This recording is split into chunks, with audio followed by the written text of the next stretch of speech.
Welcome back, my friends. After quite a bit of a break, we're back again to continue our journey. We've spoke in the last three videos about the first three pillars towards personal development and spirituality and becoming better people. And there's another three. However, today, because Easter was here a few weeks ago, I'd like to discuss a little bit about the crucifixion and the resurrection. What's the deeper symbolism, if you like? Because we must understand that in every religion, what you read in the texts, for example, in Christianity, in the Bible, has more than one meanings and interpretations. All right, and that's a big part of, if you like, the misunderstandings that occur. So in this video, we're going to try and explain a little bit about what the crucifixion is, what the resurrection is, and perhaps help us on our path, because here's the thing, what we don't realize. The crucifixion and the resurrection are parts of our journey towards theosis, towards completion. It wasn't just something that that happened to Christ 2,000 years ago or so. Like we said, everything has multiple levels of interpretation. So what's with this one? What is been crucified? What is been resurrected? Remember that when Christ went to the temple of Solomon, he said, I will destroy the temple and rebuild it in 3 days. Now, most thought that that was absurd. But what was meant by that? What is the temple? What is the temple of Solomon? Does it stand as a symbol for something else? And it does. It stands for the human being. Now, the different parts, if you like, of the temple represent the so-called, and it in its entirety, represent what's known in the Jewish tradition as in the Kabbalah, as the tree of life. Now, not many know this, but in the Christian tradition, there is something very similar, which is called the symbol of life. Now, when you see the tree of life and the symbol of life, they look almost identical, but there are similarities and there. Now, why do I say that? Because a symbol has the meaning that its creators give it, has the function that its creators give it. And on this level, these two symbols are very different. Now, I'm not going to go into the tree of life and how that is used in different traditions, even obviously to our day. But I will talk a little bit about the symbol of life. So the symbol of life was created originally in ancient Egypt. At the time, perhaps of the so-called heretic Egyptian pharaoh Akhenaten. No need to go into the history here, but the symbol itself developed through the centuries. And it keeps developing because we as human beings develop.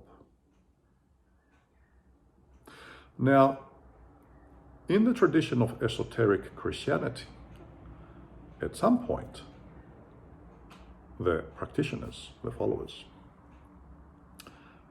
are taught the practical applications of this symbol.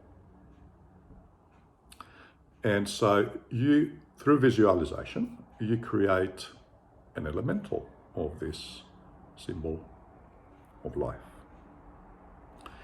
And as an elemental, it is upon and around your body. The centers are the so-called energy centers, the chakras as we may know them. And they are almost identical as those, like I said, the tree of life. Now, what we need to know is that this symbol of life is not just something that exists on our material body, but also on our emotional body and our noetical body. Each body has its own symbol of life, and we work on this symbol, whether consciously or subconsciously, knowingly or unknowingly, through our different reincarnations, through our different lives. The crucifixion is part of the work that we do on this symbol of life. Now, what is it that we crucify? What is the meaning of the cross, if you like? Well, one of the meanings, it represents the 4 elements: earth, water, fire, air. And ether, I believe, mind energy in the center. When you crucify the body on this cross, what you are crucifying really in reality is our earthly nature. What do I mean by that? Our ego, with all its negative elementals, whether emotional or thought forms. The crucifixion has to do with the cleansing of our personality. The resurrection has to do with the evolving, the resurrection, the rising of our personality, our present day personality, part of which is our ego, to the divine state, to perfection. This is, if you like, the deeper meaning, one of the deeper meanings, I believe the deeper meaning of the crucifixion and the resurrection. And that was what Christ meant when he said, I'm going to destroy the temple and create it in 3 days. Of course, he was crucified and then he resurrected 3 days later. Okay, do you understand all the symbolism? Yeah. So, part of our journey in life is this process of crucifying those not so positive elementals of our personality and cleansing ourselves, raising ourselves, rising ourselves to a more divine state, to a more higher positive frequency. And at the end, we achieve theosis.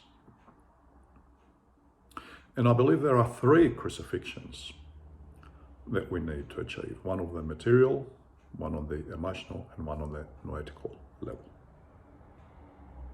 And these are represented on the symbol of life. Okay? So there's no need to get all confused with when I talk about the symbol of life, and there's no need for me to get into explaining the symbol of life at this point. It will just create a lot of confusion. But just imagine it's the same sort of, almost the same, identical in terms of centers and paths as the tree of life. However, the function is totally different. Now, like I said, on this symbol, as a side, a bit of a side thing here, very important. When you do this work, you are going to be working in the chakras, in the energy centers on the symbol of life. Now, there are 10 centers that we mostly work with. It is very important when you do this work to do it in a safe environment. When I say safe, I mean under the guidance of someone who knows what they're doing and within the protection, if you like, of the divine powers. This is very serious work. And it is serious work not just on a personal level, but also comes as a warning towards those who would like to work as healers. This is very serious. This is a very serious matter. Why do I say this? Because I see through, as we go through life, I see a lot of people who practice spiritual healing, let's say. And they tend to do things that can be downright dangerous for everyone involved. For example, you must be very, very careful and you must know what you're doing when you start opening energy centers and chakras. You must know what you're doing. One of the things, when you cleanse another human being from the negative elementals and potentially entities that have been attached to them,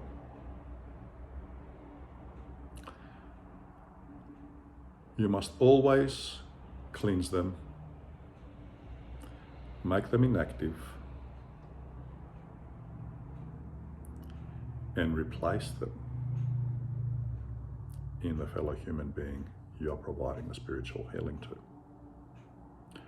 Otherwise, you're going to cause major issues. You're going to cause harm. And you're going to cause harm not just for that person, you're going to cause harm towards yourself. Okay? So please, when you do these practices, do it from a humane point, not from a business point. Yes, of course, we all make a living, but if you see it as a business, if you treat it as a money-making machine, and you start ignoring these fundamental rules of humanity and love and altruism and proper healing and following proper procedures, and if you don't know something, you don't go there, don't just try something, you are going to cause a lot of harm to the individual and to yourself. So please make sure if you do these things, you do them from the correct perspective and in the correct way. We shouldn't allow our ego to take over and think that we can do something when we have not received proper training and we have not practiced under the guidance of a teacher. And with this, I would like to thank you for being here. Now, I'm thinking of turning the comments on. The reason I want to do this is because I think we've reached a point where it will be very interesting to see people's views. If you have any questions, any queries, any obviously good-willed critique is always welcome. And I'm open to discussions on these issues. There are many paths towards the top of the mountain. What I will not accept and tolerate under any circumstances, and believe me, it has no effect on me, is this so-called bad behavior, the so-called trolling, the so-called abuse. No questions, no response. The individuals who decide to go down that path will simply be blocked. And it won't matter. And I will use what you have to say for the purposes of what we're talking about here. But I will not tolerate unacceptable behavior. Okay, my friends? So, I will try and turn the comments on. I am technologically hopeless, so let's see what happens. But if you see that you can, and they're published and all that, I will try and respond in my videos. I think that's the best way. So everyone can listen to the question or the query or the critique or, the argument and what the one person has to say, what the other person has to say. Because I understand something, my friends. This isn't about the ego, who's right and who's wrong. As Socrates used to say, through discussion, we try to discover a part of truth so we can all evolve together. So this is what this will be about. So we can all evolve together. All right, and remember, we are all at different stages of our journey. We may follow different paths, and that is fine. We follow the path that corresponds to us, yeah? And that is fine. So, with this, I wish you all the very best. Take care, and I'll see you all around. Have a good one.